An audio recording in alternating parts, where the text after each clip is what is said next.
Les Nations Unies ont décrété le 9 décembre Journée internationale de lutte contre la corruption pour sensibiliser le monde sur les méfaits de ce phénomène. À cet effet, l'Office national de lutte contre la fraude et la corruption, OFNAC, à l'instar de la communauté internationale, a saisi cette opportunité pour sensibiliser davantage les populations sur les méfaits de la corruption sur le développement du Sénégal. Pour ce faire, l'Office a initié une quinzaine nationale de lutte contre la corruption du 4 au 20 décembre 2017 sur toute l'étendue du territoire national. Les manifestations organisées en partenariat avec le Programme des Nations Unies pour le développement PNUD et en collaboration avec Open Society Initiative for West Africa, OSIWA, les acteurs des secteurs privés et publics et l'Union des radios communautaires du Sénégal. Lundi 4 décembre, à Thiès, où le lancement des activités a eu lieu avec un panel sur le thème rôle et implication de la femme dans la lutte contre la corruption qui a vu une forte participation du collectif des femmes leaders de la région. Madame la présidente de l'OFNAC a choisi cette année la ville de Thiès pour le lancement de la quinzaine nationale de lutte contre la corruption avec pour thème rôle et implication de la femme dans la lutte contre la corruption. Ce faisant, elle veut mettre en exergue le fait que la lutte contre la corruption concerne tous les segments de la société et plus particulièrement les femmes qui constituent la frange importante, en tout cas une des franges les plus importantes de la population. Notre assemblée est composée en grande majorité de femmes d'horizons et de milieux divers, acteurs des secteurs publics, privés et informels. Leur présence ce matin est plus que significative. C'est dire qu'elles sont plus que conscientes du rôle avant-gardiste qu'elles doivent jouer dans la lutte contre la corruption. En effet, sensibilisées et mieux outillées, elles auront à cœur d'apprendre aux jeunes de notre pays ce qu'est un comportement éthique, ce qu'est la corruption et comment la combattre.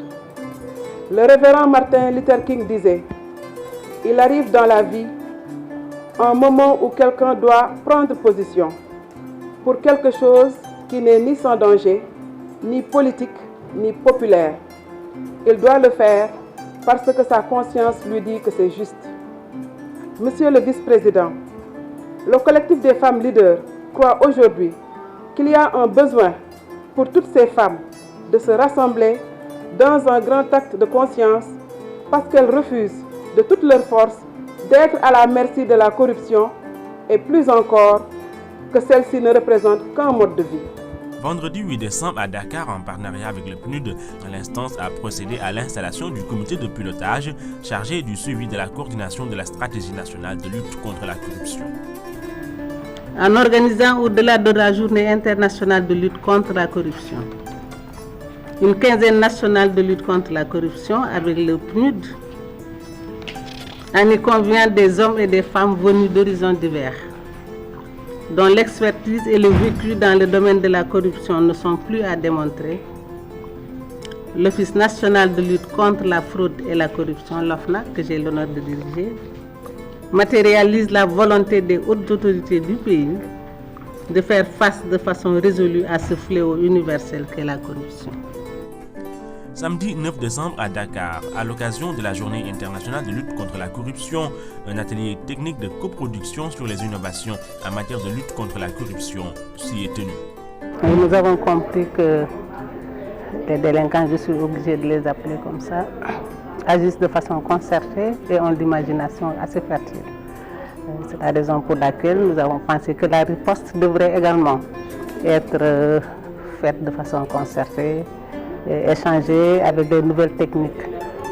C'est la raison pour laquelle nous avons invité des experts venus de la Roumanie et d'ailleurs pour nous parler donc de ces pratiques innovantes pour contrecarrer le fléau que constitue la corruption. L'atelier de restitution des conclusions sur les innovations techniques et les stratégies de mise en œuvre des programmes de lutte contre la corruption s'est tenu le lundi 11 décembre. Mardi 13 décembre à Thiaroye, la journée de mobilisation sociale avec les espoirs de la banlieue et les élèves des écoles de la zone autour du thème, tous pour une école sans fraude. L'atelier d'information et de sensibilisation avec les élèves de l'École nationale des officiers actifs NOA à Thiès. Cette activité de sensibilisation qui est menée par l'OFNAC, qui est une structure nationale dont la mission est de lutter contre la fraude et la corruption, n'a pas pour but de venir nous donner des leçons. Loin de là. Je pense que l'objectif, c'est promouvoir à tous les niveaux, surtout à vous, la cible, les futurs cadres ou les cadres actuels, le rejet de la corruption et de l'admettre comme un mal.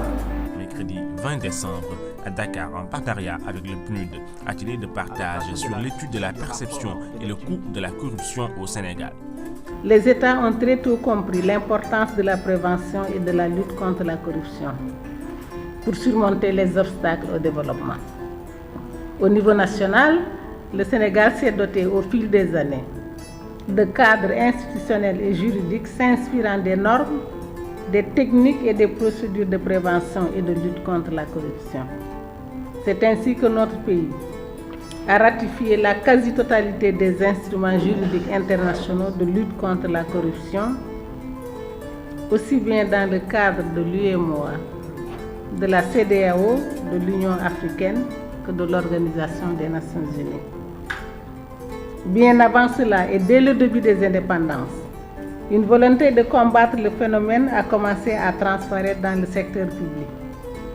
Par la loi 6133 portant statut général des fonctionnaires qui stipule qu'il est interdit à tout fonctionnaire de solliciter ou d'accepter en échange de l'exécution du service, soit directement, soit indirectement, soit par personne interposée des usagers du service public, des dons, prêts en nature ou en espèces, des services gratuits ou à titre minoré ou quelque avantage que ce soit.